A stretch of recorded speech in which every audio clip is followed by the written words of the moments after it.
तो महाजंग में Vladimir Putin के खिलाफ सबसे बड़े ऑपरेशन की चर्चा शुरू हो गई। नेटो ने एक बहुत बड़ी मीटिंग की और इस मीटिंग में इस बात पर चर्चा हुई कि वर्ल्ड वॉर 3 कैसे शुरू हो सकता है। इस मीटिंग के बारे में जो बातें सामने आई हैं वो बहुत डरावनी है, बहुत ज्यादा डरावनी है और ऐसा लगता है कि जल्दी या तो नेटो रूस पर हमला कर देगा या फिर रूस नेटो पर हमला कर सकता है। और इन सभी के बीच पुतिन ने डॉनबास में अपना सबसे खूंखार जनरल भी भेज दिया। यानी अभी तक जो कुछ हुआ वो कुछ भी नहीं, यूक्रेन में अब जो होने वाला है वो बेहद खतरनाक है।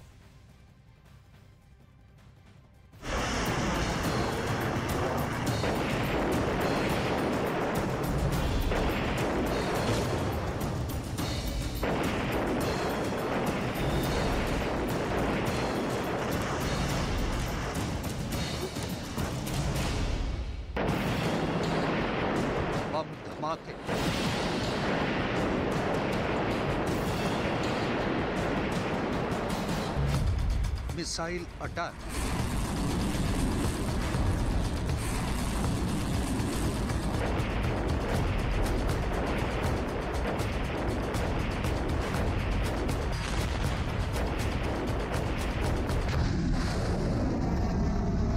टैंक वॉर,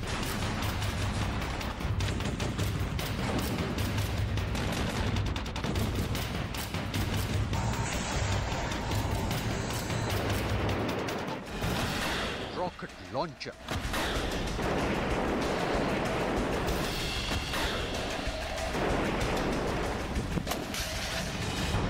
जलती हुई इमारतें,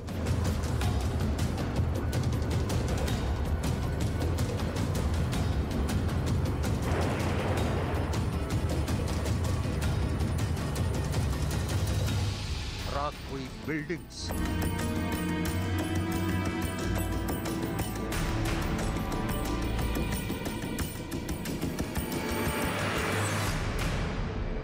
खंडर हुए शहर,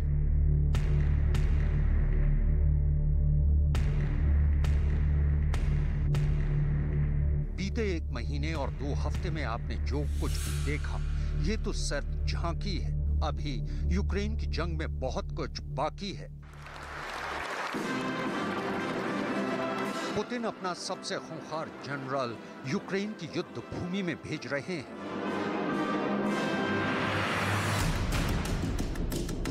ऐसा खूंखार जनरल जो सीरिया में अपनी क्रूरता और बेरहमी के लिए पूरी दुनिया में प्रसिद्ध है।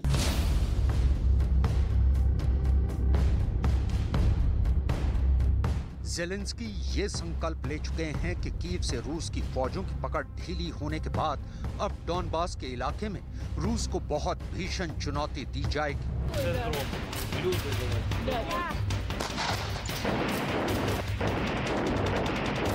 पुतिन के लिए ये आन बान शान की लड़ाई। कीव के किले को पुतिन हिला नहीं पाए, लेकिन डॉनबास के इलाके पर रूस का कब्जा बरकरार है।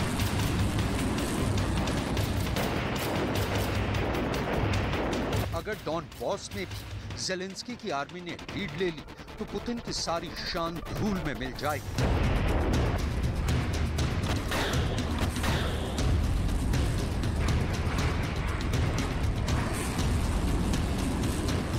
दूसरी तरफ नेटो, यूरोप के देशों और अमेरिका की मीटिंग्स लगातार जारी है। नेटो यूक्रेन और रूस के बीच चल रहे युद्ध की परिस्थितियों की लगातार समीक्षा कर रहा है। नेटो ने पूरी प्लानिंग कर ली है कि वो युद्ध में कब रूस से मोर्चा लेने उतरेगा।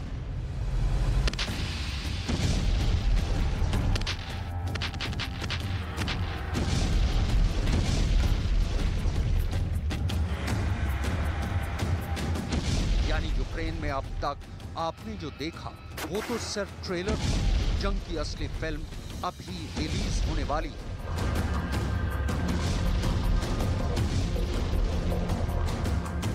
अभी तक आपने जो कुछ भी यूक्रेन में देखा वो जंग का पहला चरण था। दूसरा चरण शुरू होना तो अभी बाकी है। दूसरे चरण में ज़ेलेंस्की डोनबास पर कब्जा पाने की कोशिश करेंगे, वहीं पुतिन डोनबास पर अपना कब्जा बरकरार रखने के लिए पूरी ताकत लगा देंगे। ये यूक्रेन का नक्शा है। इस नक्शे में ये डॉनबास रीजन है। डॉनबास रीजन में लुहांस्क और डोनेत्स्क दो अहम इलाके हैं। रूस ने इन दोनों इलाकों को स्वतंत्र घोषित कर दिया है। इसी पूरे इलाके में अब जबरदस्त युद्ध छिड़ने जा रहा है।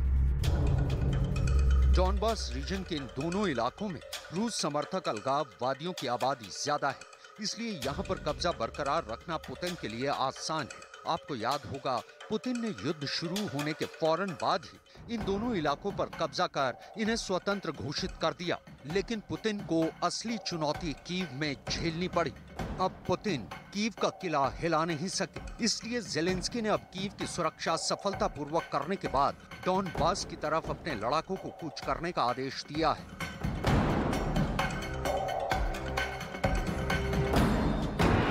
दूसरी तरफ अमेरिका और नेटो देशों ने भी रूस के खिलाफ जबरदस्त मोर्चा और मंसूबा तैयार करने की प्लानिंग कर ली है। दरअसल अमेरिका और नेटो देशों का जोश अब हाई है, क्योंकि अनुमान के विपरीत कीव से रूस की फौजों की पकड़ काफी ढीली पड़ गई है।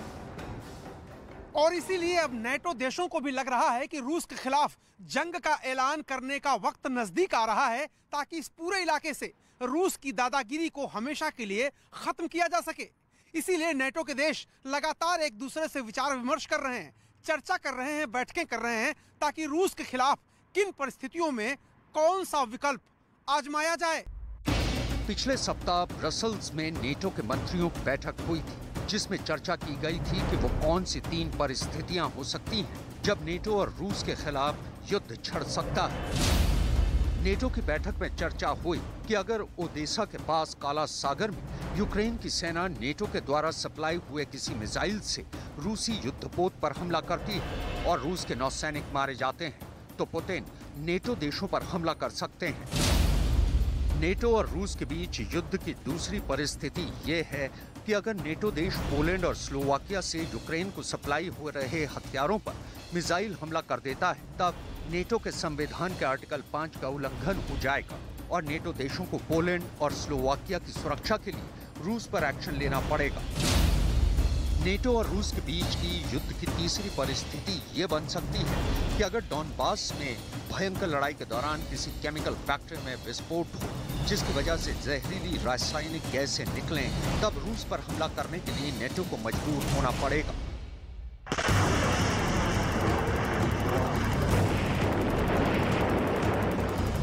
नेटो देशों ने भी इस बात को पहले ही भांप लिया है कि अब लड़ाई डॉनबास में होने जा रही है, इसलिए उन्होंने ये फैसला किया है कि वो फौरन यूक्रेन को घातक हथियार जेवलिन मिसाइल की सप्लाई करेंगे।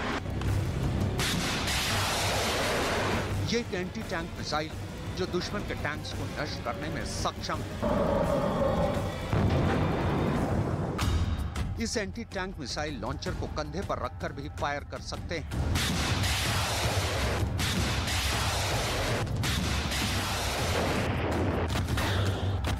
यह अमेरिका की सेना का बहुत आजमाया हुआ हथियार है, जिसने यूक्रेन में भी रूस को भारी नुकसान पहुंचाया।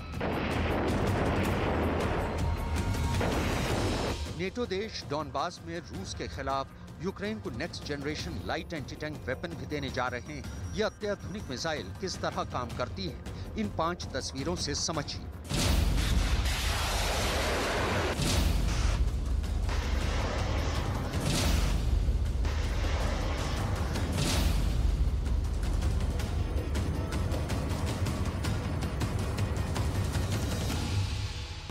इसके साथ ही नेटो यूक्रेन को star streak anti aircraft missile की सप्लाई करने जा रहा है।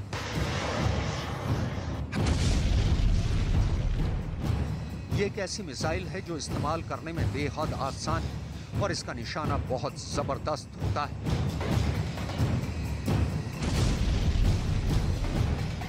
अब डॉनबास में रूस के फाइटर जेट को इन मिसाइलों से ही जूझना होगा। मतलब नेटो रूस की तबाही का पूरा सामान यूक्रेन को सप्लाई कर रहा है।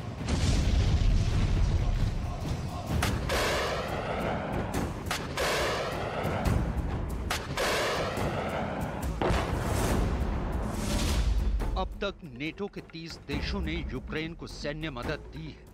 यूरोपियन यूनियन ने 8,000 करोड़ रुपए के हथियार सप्लाई किए हैं। अमेरिका ने अकेले ही करीब 13,000 करोड़ रुपए के हथियार यूक्रेन को सप्लाई किए हैं।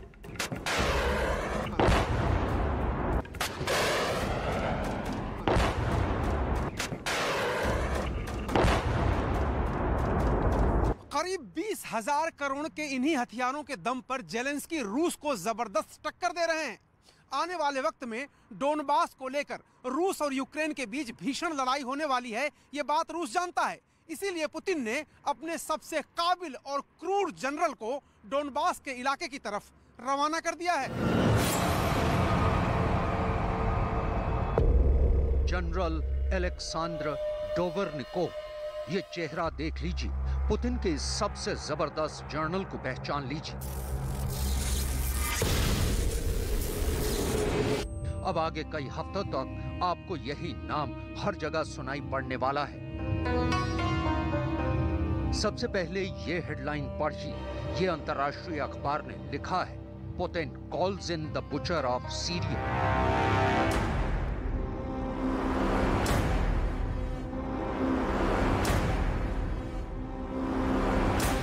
पुतिन ने सीरिया के बुचर को बुलाया, यानी पुतिन का वो जनरल जो सीरिया के अंदर अपनी बेरहमी के लिए कुख्यात है।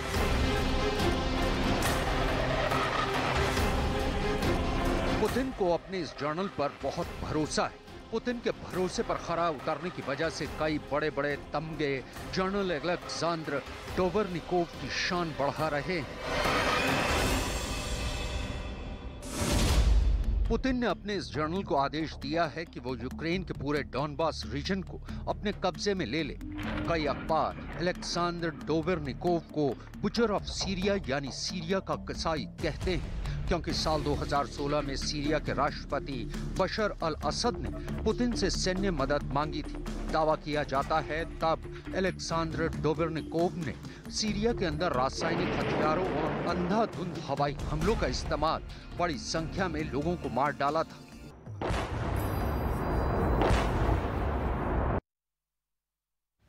और यूक्रेन महायुद्ध में वो हुआ जो पहले कभी नहीं हुआ। अमेरिका की सेना यूक्रेन बॉर्डर तक पहुंच गई तो ब्रिटेन के पीएम यूक्रेन की राजधानी की। ब्रिटेन ने यूक्रेन को एंटी टैंक मिसाइल और दूसरे हथियार देने का ऐलान भी किया। यही नहीं, कीव में बोरिस ने कहा कि जो कुछ हुआ उसके लिए पुतिन के लिए वो सीधी चुनौती है।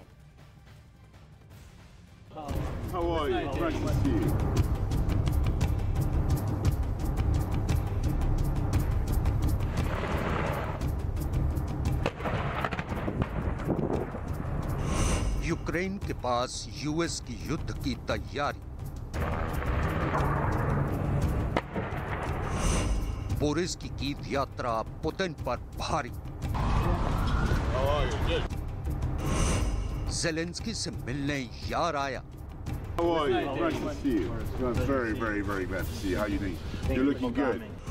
यूक्रेन सीमा पर बड़ा मददगार आया।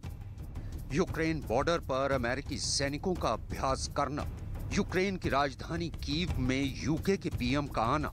ये तस्वीरें रूस यूक्रेन युद्ध की दिशा मोड़ सकती हैं। ब्रिटेन के प्रधानमंत्री बोरिस जॉनसन का अचानक यूक्रेन की राजधानी कीव में आना। खुले आसमान के नीचे इस बेखौफ अंदाज में व्लादिमीर ज़ेलेंस्की से मिलना। दोनों नेताओं का कीव की सड़कों पर ऐसे बिना किसी डर के मॉर्निंग वॉक करना पुतिन के लिए सीधी चुनौती की तरह है। ज़ेलेंस्की और बोरिस का ये वीडियो इंटरनेशनल हेडलाइन बना हुआ है। यूक्रेन में रूस तकरीबन हर दिन मिसाइल से वार करता है। यूक्रेन के शहरों को खंडर में बदलता है। ऐसे में यूक्रेन की राजधानी कीव में कुछ भी हो सकता था, लेकिन कीव पहुंचे बोरिस ज़ेलेंस्की के साथ सड़कों पर घूमते दिखे। यूक्रेन सरकार ने 2 मिनट से भी लंबा वीडियो शेयर किया है। दोनों नेता कीव के खाली पड़े सिटी सेंटर पहुंचे। कीव के इंडिपेंडेंस स्क्वायर पर इस तरह मॉर्निंग वॉक करना खतरे से खाली नहीं था। इन दिनों रूस के सैटेलाइट की नजर 24 घंटे यूक्रेन पर बनी रहती है। ऐसे में उनकी सुरक्षा के लिए स्नाइपर्स और हाईटेक सिक्योरिटी एजेंसियां जुटी रहीं। कीव की सड़कों पर बोरिस कई राहगीरों से भी मिले। एक राहगीर तो बोरिस को कीव की सड़कों पर यूं खुले में देख भावुक हो गया। Я, мої діти, мої внуки будемо про це пам'ятати. Це буде жити крізь століття, ці спогади. Ви нам дуже потрібні. Всі це знають. Well, it's nice to meet you, and it's been our privilege to help you have a remarkable president, Mr. Zelensky, who's done an outstanding job, and we simply wish to keep supporting the people of Ukraine for as long as it takes. Ukraine युद्ध की शुरुआत के बाद ये किसी देश के मुखिया की पहली यूक्रेन यात्रा है। ज़ेलेंस्की ने बोरिस को सच्चा मददगार बताया। Сьогодні для мене було великою честю від вашого імені, від імені усіх українців вітати у нашій столиці на Банковій щирого друга України, прем'єр-міністра Великої Британії Бориса Джонсона. Його візит в нашу державу демонструє максимально наочно: для свободи немає перешкод, для лідерства немає перешкод. Борис був серед тих, хто не вагався жодної хвилини чи підтримувати Україну. Лідерство Великої Британії у наданні нашій державі необхідної допомоги, передусім оборонної, а також і лідерство в санкційній політиці назавжди в історії. В історії захисту демократії, в історії захисту Європи. Україна завжди буде вдячною за це. बोरिस की इस कीव यात्रा के कई संकेत हैं। पहला संकेत, ब्रिटेन यूक्रेन के साथ है। दूसरा संकेत, ब्रिटेन यूक्रेन को और हथियारों की सप्लाई करने वाला है। कीव की सड़कों पर बोरिस के होने का तीसरा और सबसे बड़ा संकेत ये है कि अब कीव पर रूस कब्जा नहीं कर पाएगा। कीव पहुंचकर बोरिस जॉनसन ने कहा कि यूक्रेन ने पुतिन की सेना को कीव के दरवाजे से पीछे धकेल दिया है। बोरिस का ये कहना पुतिन के लिए किसी चुनौती की तरह है। कीव पर कब्जा करने के लिए रूस की सेना महीने भर से कीव के बाहर डटी रही। कीव के बाहरी इलाकों में प्रचंड वार हुआ, लेकिन रूस की सेना को कीव से पीछे हटना पड़ा। जंग को दूसरे मोर्चे पर शिफ्ट करना पड़ा, लेकिन यूक्रेन की सेना ने उस वक्त भी हिम्मत नहीं हारी और इस वक्त भी उसके हौसले बुलंद हैं। इसकी सबसे बड़ी वजह है यूक्रेन के जखीरे में मौजूद घातक विदेशी हथियार। विदेशी हथियार यूक्रेन युद्ध में गेम चेंजर साबित हुए हैं। यूक्रेन युद्ध में हथियार कम न पड़े, इसलिए हथियारों की अगली खेप कुछ ही दिनों में यूक्रेन पहुंचने वाली है। इस बात का ऐलान बोरिस जॉनसन ने कीव यात्रा के दौरान भी किया। This war is certainly producing is a clarity about the vision of a future for Ukraine, where together with friends and partners, we, the UK and others, supply the equipment, the technology, the know-how, the intelligence, so that Ukraine will never be invaded again. So that Ukraine is so fortified and so protected that Ukraine can never be bullied again, never be blackmailed again, never be threatened in the same way again. In the meantime, there is a huge amount to do to make sure that Ukraine is successful, that Ukraine wins, and that Putin must. Kyiv पहुंचकर Boris Johnson ने 120 बख्तरबंद गाड़ियां और नई anti ship missile system का वादा किया है। इस वक्त यूक्रेन में कुछ हथियार ऐसे हैं जिनकी चर्चा पूरी दुनिया में हो रही है। यूक्रेन के पास ऐसे गेम चेंजर हथियार आ चुके हैं जिनके धमाकों ने युद्ध का रुख मोड़कर रख दिया है। लगातार रूसी सेना के हमलों को तोड़ रहा है। इन हथियारों पर ज़ेलेंस्की को इतना ज्यादा भरोसा हो गया है कि उन्होंने नेटो और अमेरिका से कहा है कि हमें सिर्फ हथियार देते रहिए, यूक्रेन रूस को धूल चटा देगा।